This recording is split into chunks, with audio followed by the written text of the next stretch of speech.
So today's notes are on something called the first derivative test. But before we get there, let's look at kind of this example here about finding critical numbers and then finding extreme values. And this is what we've been doing. So this isn't really any sort of new kind of thing. So what's the first thing I do when I'm looking for a critical number? Derivative.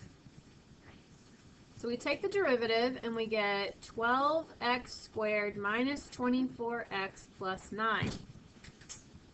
That derivative, remember, is a formula for the slope. So what do I do with that to find a critical number?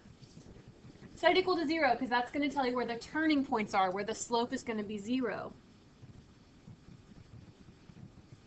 And just for time's sake, I'm going to go ahead and factor it for you.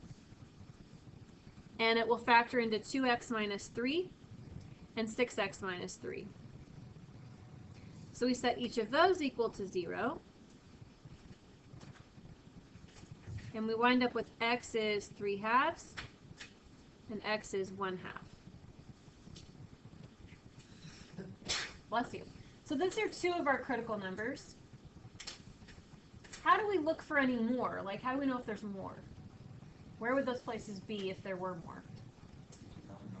Yeah, if there was a denominator and it made something undefined, but we don't have one, so we're good. What would be the third place?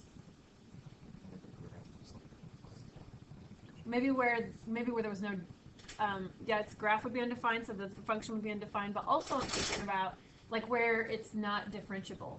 But this one is fine, there's no issues with differentiation, so I think we're good. Hey, Bryant, can you grab those lights for me, please? It's probably a little dark over there in that corner.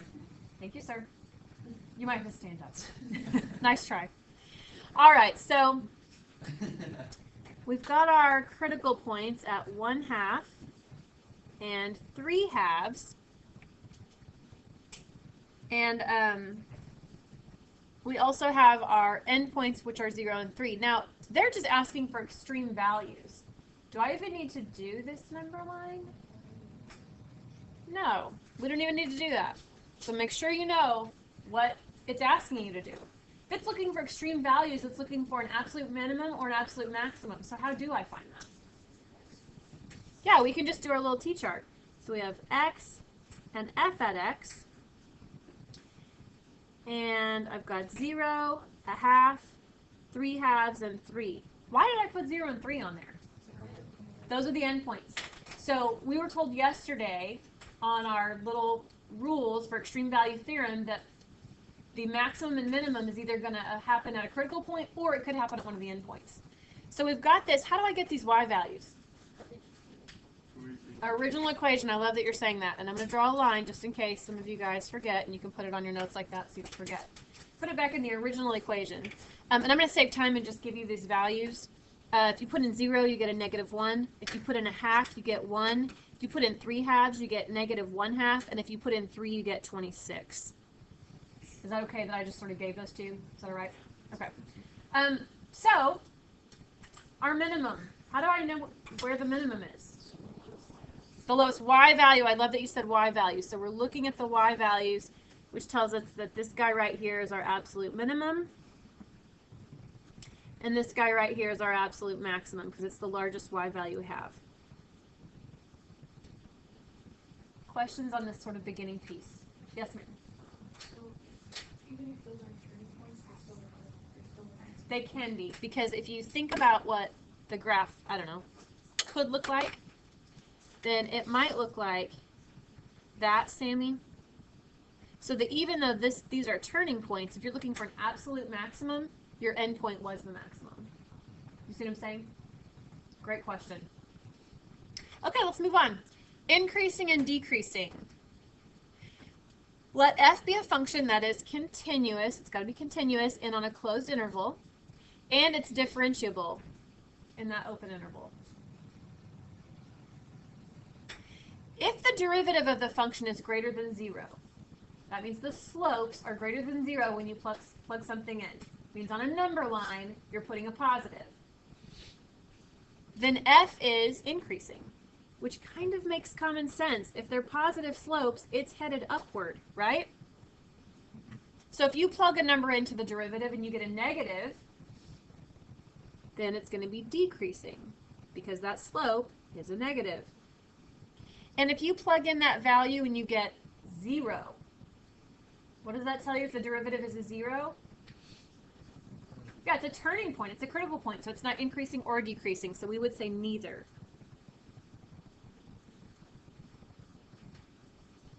It's neither increasing nor decreasing.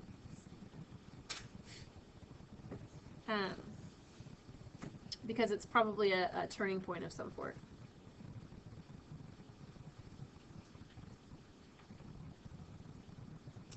So here's our example. Find the intervals of increasing and decreasing. They give us the equation. Again, you're going to find the derivative. So, derivative of f of x is 2x minus 2. Now we still need our critical points because I kind of need to know where those turning points are. So if I need turning points, what do? So it equals 0. Good. So we add 2 to both sides, divide both sides by 2. Have our number line. Here's 1. I'm going to take a value to the left of 1, and then if I want to know about this velocity and what's happening, do I plug it into the derivative or the original? Derivative. So 0, I'm going to plug in 0 and I'm going to get a negative 2. If I plug in a 2, 2 times 2 is 4 minus 2 is a positive. So it tells me that the slopes are negative and then they're positive. So it is increasing from 1 to infinity, and it is decreasing from negative infinity to 1. And that's your answer. So it's kind of like when we were talking about velocity, and this was going to be on your quiz today, and we talked about moving left and right, up and down, that kind of thing. So that particle is headed left or down, and then it's headed either up or right. Same thing, but now you're calling it increasing and decreasing. Questions? Yeah, it's really not that bad. Let's look at the next example. The hardest part about this is the trig part. Same process. Derivative. Derivative of x is 1 minus, what's the derivative of 2 cosine x? Negative 2 sine x. Good. Same process. We set it equal to 0 to find those turning points where it changes from increasing to decreasing or decreasing to increasing. We subtract 1 from both sides and divide both sides by 2. And here's where the trick stuff starts. Okay, we have to think about what angle is going to give us negative a half. Well, I'm thinking sine is opposite over hypotenuse, right? Opposite over hypotenuse. Oh, I see this ratio. I know this. 1, 2, radical 3, right? Which means x is what angle? 30, which is pi over 6. Now, we can't put the answer as pi over 6, though. How come? Negative. Yeah, it's negative. So I'm thinking, okay, all students take calculus. It's positive here. Sine is positive here. It must have happened in the third and fourth quadrant. So this angle right here and this angle right here, where the reference angles are pi over 6, is where that takes place. We have to find a way to write that intelligently. So we say, okay, and it's been a while, I know, so I'm going to kind of explain this. You know that 180 is pi, or 6 pi over 6. So 1 more pi over 6 would be 7 pi over 6.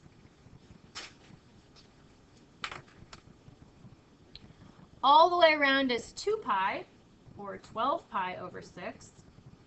So I've got 1 less than that, so I have 11 pi over 6. So at those two places, sine of those two angles are negative a half. So there's our turning points. So we have 7 pi over 6 and 11 pi over 6. All right, let's put in our numbers here. 7 pi over 6, something less than that that would be easy to put in would be like 0. Sine of 0 is 0. You're like, I don't know, I'm going to say 0, but not real confidently. You remember this? That point is 1, 0. That point is 0, 1. Negative 1, 0.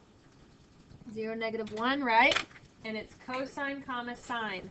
So at 0, cosine, sine, it's 0. 0 times 2 is 0, and 1 plus 0 is 1. So this is a positive. We need a number that's halfway between these two crazy numbers. Make it easy on yourself. You know where those two angles are. I think a really easy one would be right here at 270 degrees, or 3 pi over 2. So if we put in 270 degrees, sine of 270, I'm looking on my little chart here, it's negative 1. 2 times negative 1 is negative 2.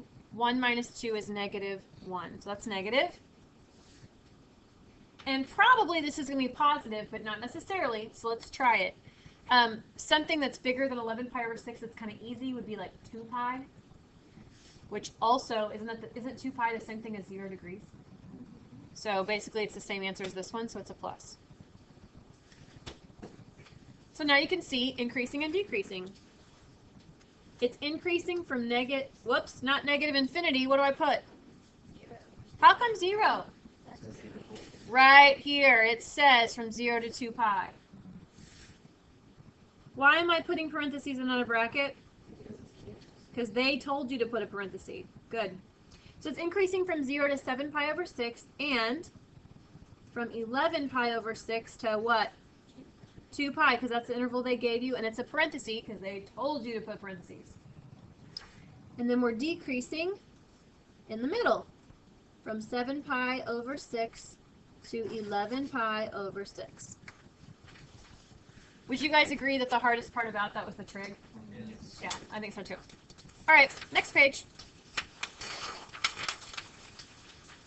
All right, this is lots of words and it looks really intense. It's super easy. I really think you'll be fine. But I will read it with you because this is good mathematical language. It's good for you to hear. The first derivative test, that's what it's called, first derivative test. Lock that in your brain. You might need to write that on an AP test next year. Just saying, maybe. The first derivative test determines whether a critical number produces a relative maximum, a relative minimum, or neither. The first derivative test uses the principles of finding increasing and decreasing to test for max and min. The test does not test for increasing and decreasing. And the reason I put that in there is because if your AP test is asking you a question about why is this a relative maximum, you can say that you use the first derivative test to prove that, but you can't say that you use first derivative test to test for increasing and decreasing. Even though it's the same number line, I really understand that that's super confusing. You're using the principles of finding increasing and decreasing, and then the test is to prove the maximum minimum. And that'll make more sense here in a second. So that's kind of why I included that. Lock that away in your brains for next year in Zaymore's class. Okay, let's see. It's a number. Let some number be a critical number of a function we're going to call f, and that function is continuous, and it's on an open interval. They're going to call that interval I, and it contains that number in it. So basically, you've got an interval. There's a critical number in there. In between those two. The first derivative test states that if the function is differentiable, if it's differentiable on that interval, except maybe at C, then the function can be classified as follows, and here's the rules. If the function changes from, hang on, I wonder if that was supposed to be derivative. I think these are all supposed to be derivative. I need to look that up.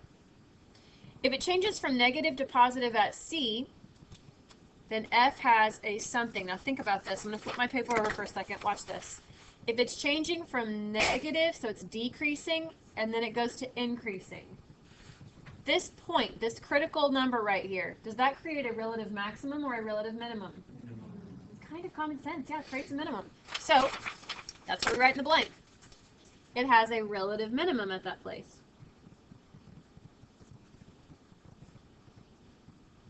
Why is it a relative minimum and not an absolute minimum?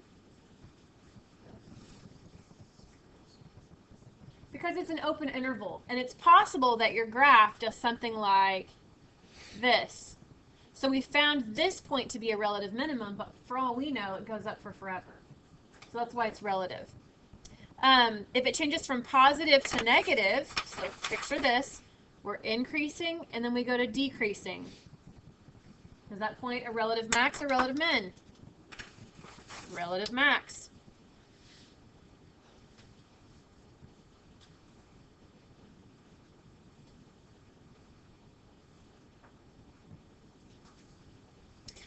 If that function is positive or negative on both sides of that critical number, like they're both positive or both negative, is it going to create a min or a max? Neither. And so you're thinking, when would it be neither? That doesn't even make sense. It will if you look at this. What happens if it's increasing, increasing, increasing, point of inflection, increasing, increasing, increasing, increasing? On either side of that critical point, it's going to have a plus sign. But you'll notice it's not a turning point. It doesn't change. It's not a max or a min. It is a point of inflection. It does change the concavity. We're going to talk about that Monday. So it doesn't either. Now, these little diagrams that I drew, I literally draw this every time, and I remember being 16 across the hall in Zangworth's class, I literally would draw the picture so I didn't forget. I don't think she draws that little picture. I think she just memorizes kind of what's what, or I don't know. I'm a visual person. Maybe that's it. I always draw them out. So if you want to draw them out, I wouldn't blame you. That's kind of how I kept stuff straight when I was your age, but whatever. Here we go. Examples, you have three things you're supposed to do. You're supposed to find the critical numbers. You already know how to do that. Find the intervals of increasing and decreasing. You can do that. We just did that. And then apply the first derivative test to identify, to find all of your relative extrema, or your relative maxes and mins. So let's jump right in. Critical numbers, what do I do? Very good. Derivative and set it equal to 0. So 2x minus 4, set it equal to 0.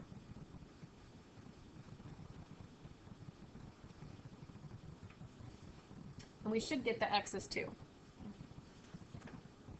So there is a critical number. Are there other critical numbers?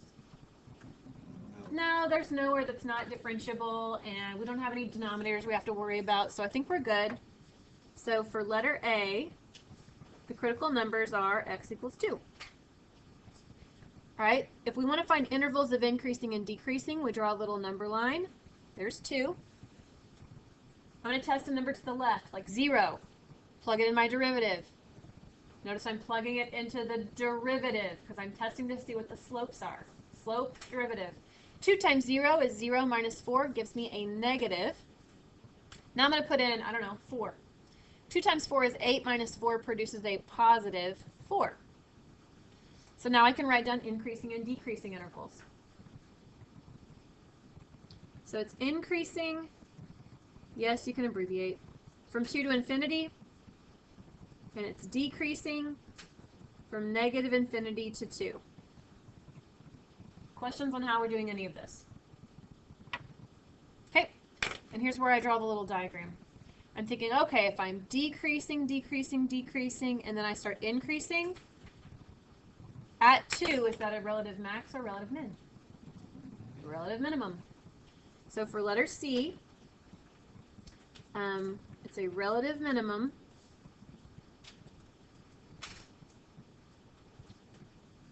Yes, you can abbreviate. At 2 comma something. How do I know what the something is? Where do I plug it in? Original or derivative? Or original, because it's asking questions about the original function. So we take a 2, we plug it into the original function. 2 squared is 4, minus, that's going to be an 8. So what do we get? Negative 4. Questions on how to do those types of problems? It's really not that bad. Number 2 gets a little crazier because the derivative is harder, but it's the same process. So critical numbers. All right, we have derivative. Throw the 2/3 to the front. Leave the inside the same. Take the exponent down by 1. So 2/3 minus 1, so 2/3 minus 3/3, is negative 1/3. Now you multiply by the derivative of the inside, which in this case is a 1. So you wouldn't have to write it, but please know that you are doing the chain rule there. Alrighty, set it equal to 0. So I have 2/3 times, and I'm going to rewrite this piece as 1 over the cube root of x plus 2. Does everybody see where I got that? The negative exponent takes it to the bottom. 1/3 is inside over outside, so it's the cube root of that.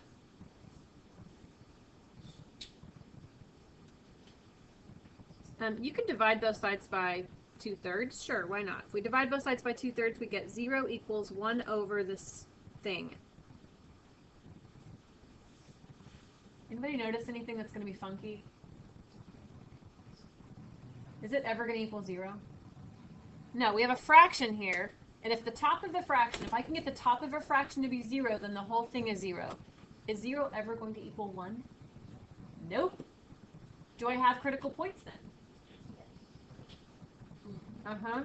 Can the bottom be a 0 of a fraction? No. So let's set the bottom equal to 0, and that's going to give us one of our critical points. So I'm setting it equal to the cube root of x plus 2. If I cube both sides, I get 0 equals x plus 2. Subtract 2 from both sides, and that's your critical point. So for letter A, we can say x equals -2, because there's a critical point right there.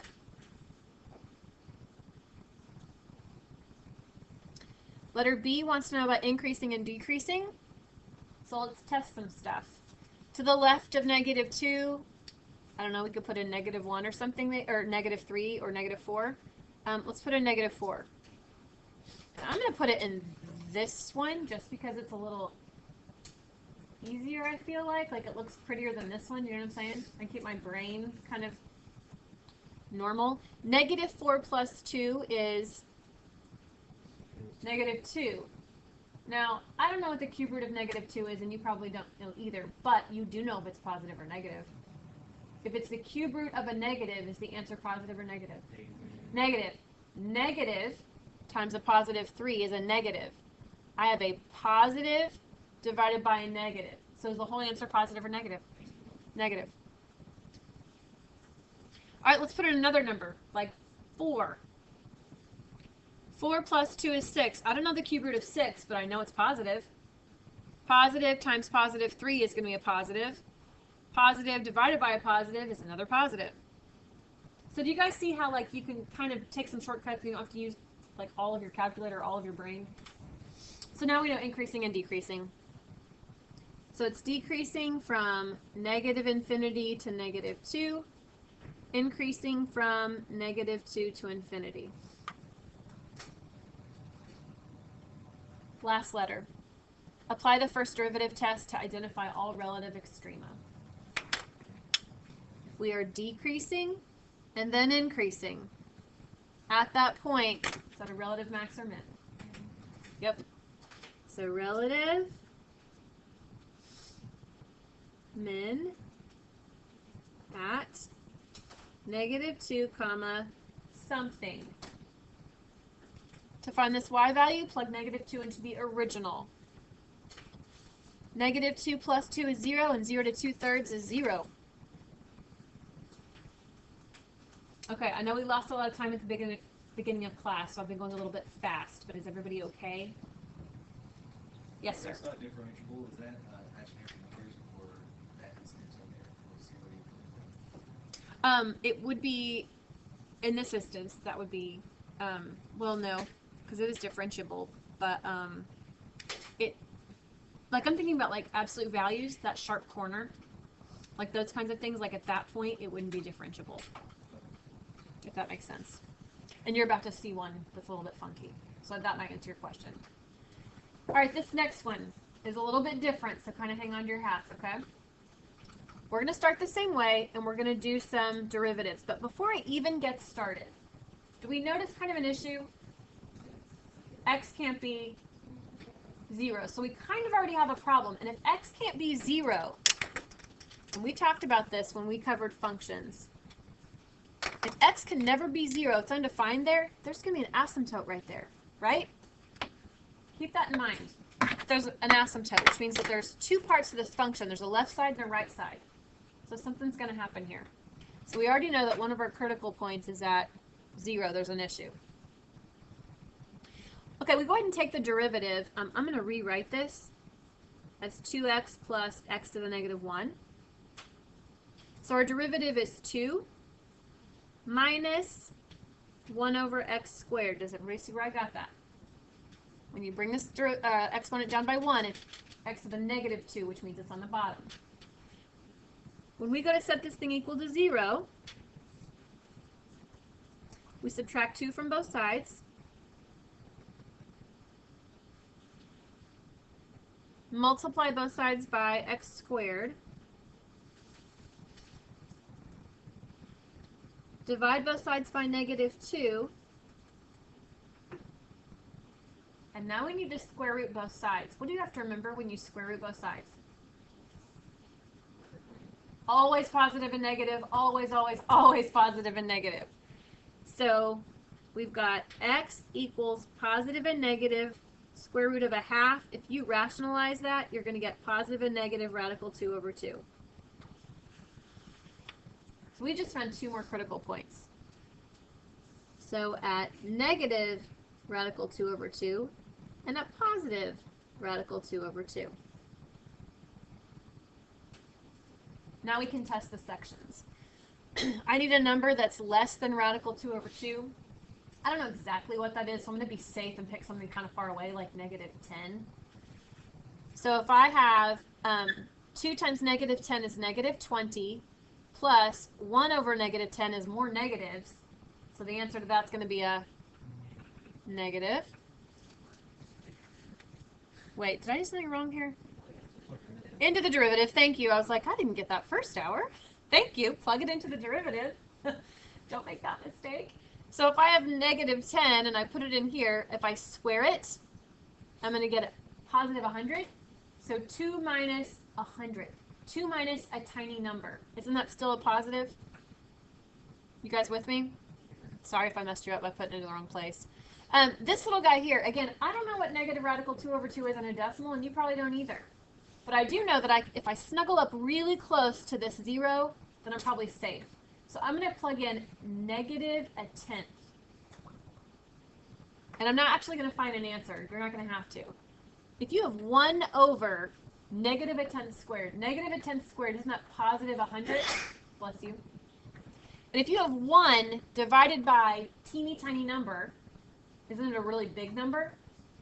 So it's 2 minus a really big number, which is going to make that a negative. Okay, same kind of issue on this side. I don't know what this decimal is, so I'm going to snuggle up really close to that 0 and put in 1/10. If I put in 1/10, aren't I going to get the same answer that I got for negative a tenth? Yes, because you're squaring it. And before I put in negative 10, if I put in a positive 10 right there, doesn't it produce the same answer because you're squaring it? Yes. Okay, now here's where it gets a little wonky. We've got increasing, decreasing, decreasing, increasing. What does that tell you about our critical points as far as maximums and minimums? There are 2. We have a relative maximum and a relative minimum according to the first derivative test. So let's go ahead and write all of our answers over here, and then I think you're going to notice something crazy. So part A, critical numbers, x equals positive and negative radical 2 over 2 and 0. Those are our critical numbers. Part B, it's increasing from what? Negative infinity to, good, negative radical 2 over 2.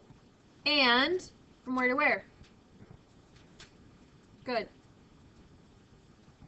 Decreasing, this time we're spanning over 2 whole sections, and we're going from negative radical 2 over 2 to positive radical 2 over 2.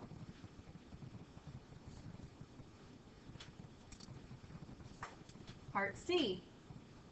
According to our little red chart here, there is a relative max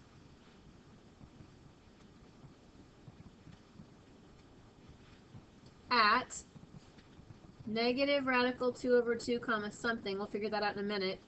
and there's a relative min at positive radical 2 over 2 comma something. Everybody sees how I know which one was how I knew which one was max and which one was min, right? Okay. These values, I already figured these out this morning. Can I just save you some time and tell you what they are? Yeah. Okay, so the relative max is at negative 2 radical 2, negative 2.8. And the min is at positive radical 2.2 and comma 2.8. Anybody notice anything funky? Logan, do you have a question? Yeah, so do you just plug the x's into the original? Yes. Good question. Is anything? Yeah, Heather saw it. Our minimum is higher than our maximum. How is that even possible?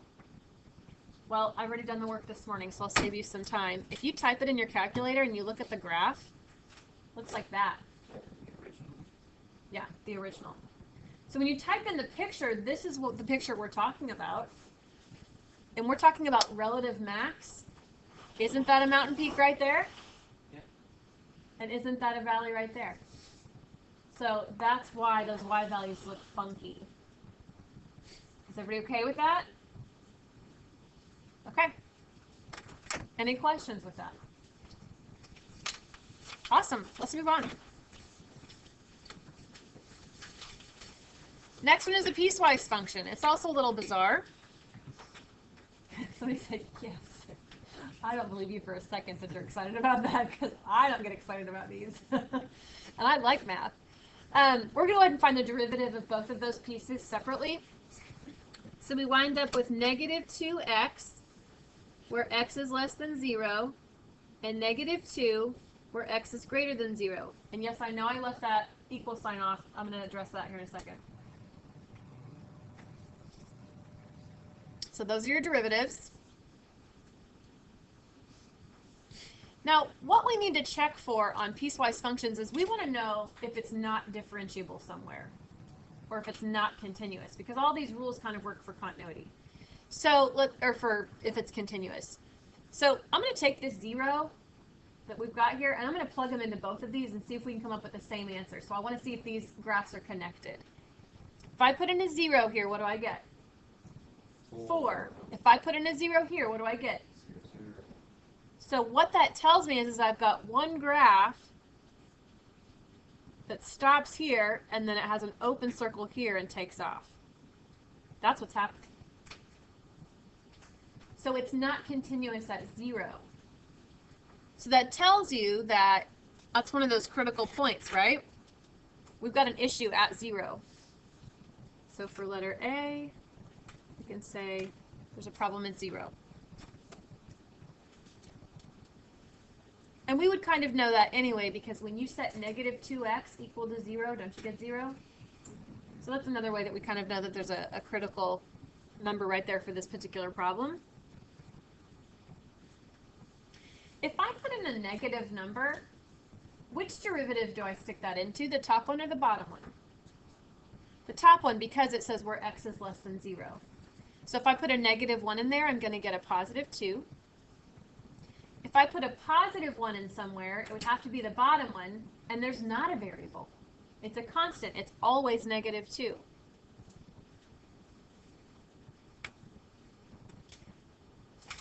So I can see increasing and decreasing. We are increasing from negative infinity to 0, and we are decreasing from 0 to infinity. Is everybody with me so far? Now the last piece. On an AP test, you'd really want to explain this well. What's really true is that the first derivative test does not apply.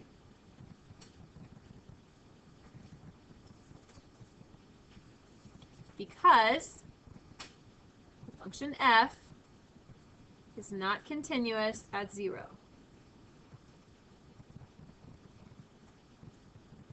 At x equals 0, sorry.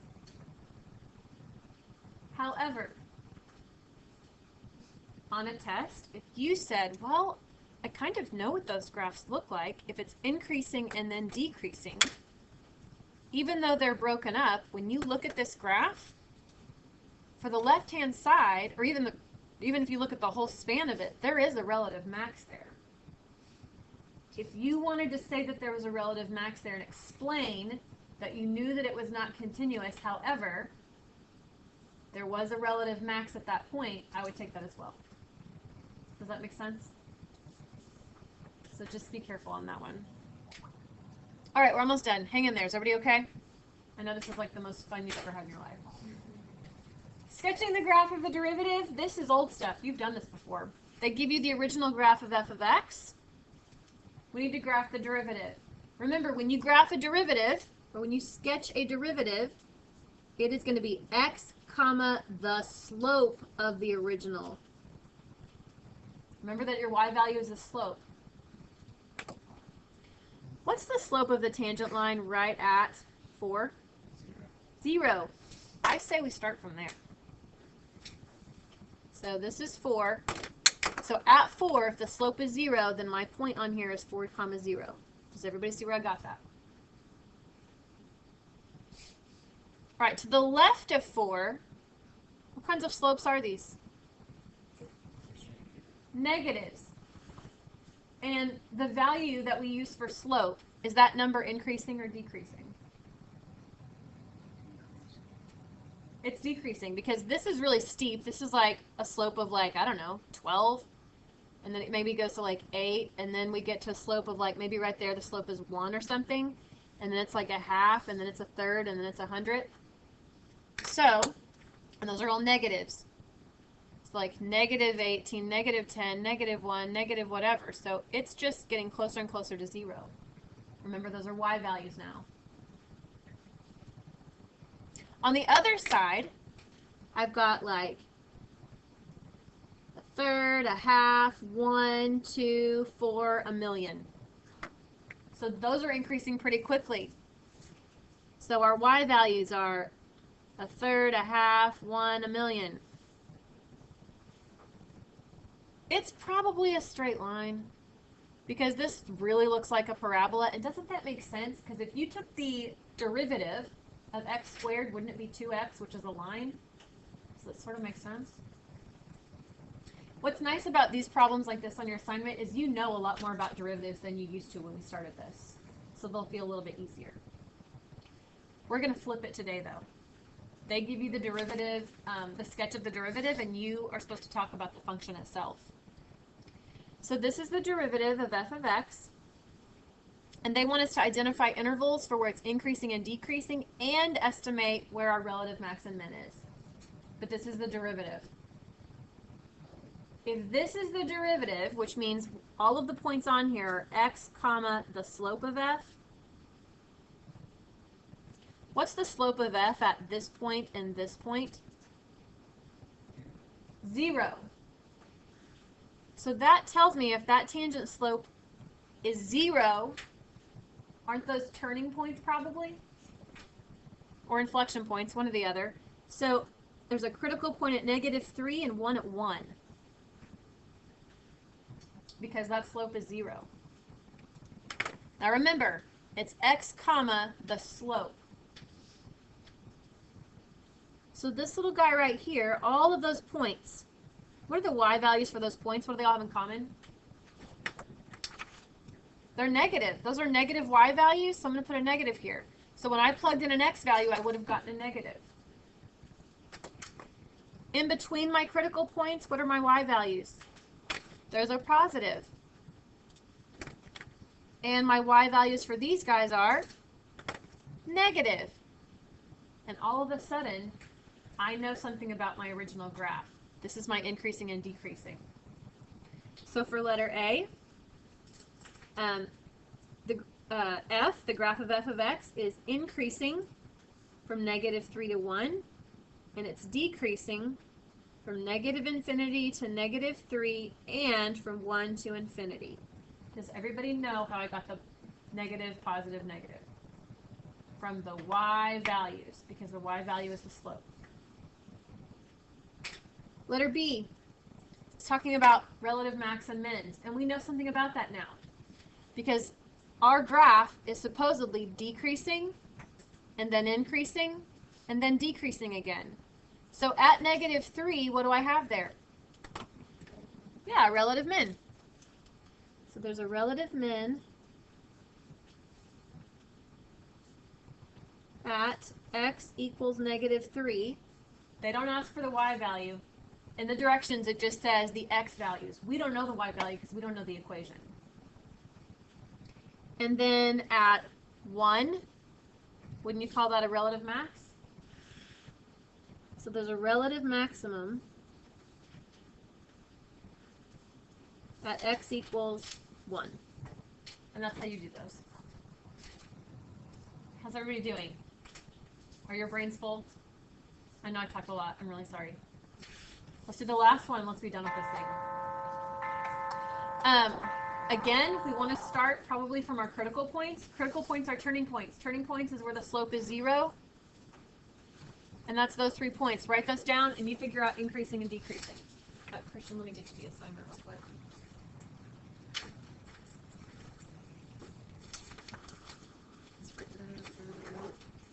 Somewhere in your guide, I know. Is it in the book or is it? It's in the book. Oh, okay. Then I can just go to your website. Okay, yeah, that'll be fine. See you, Christian. Have a good day.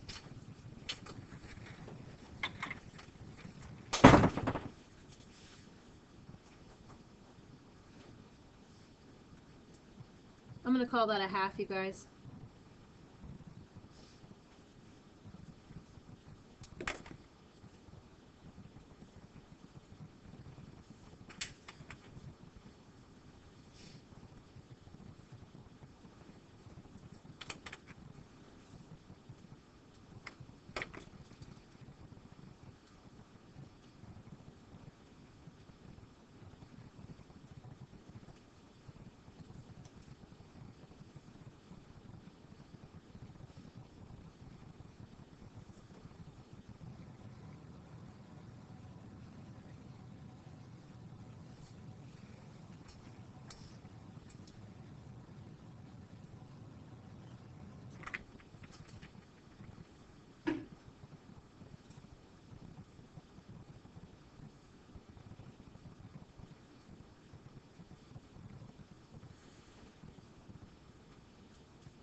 What you guys do?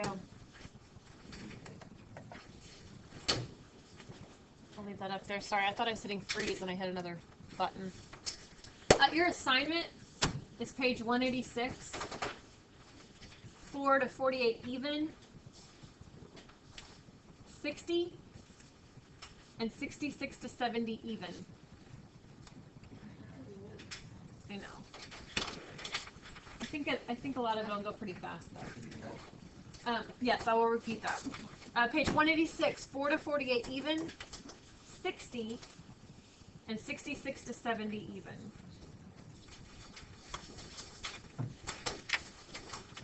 And don't forget Monday, hang in with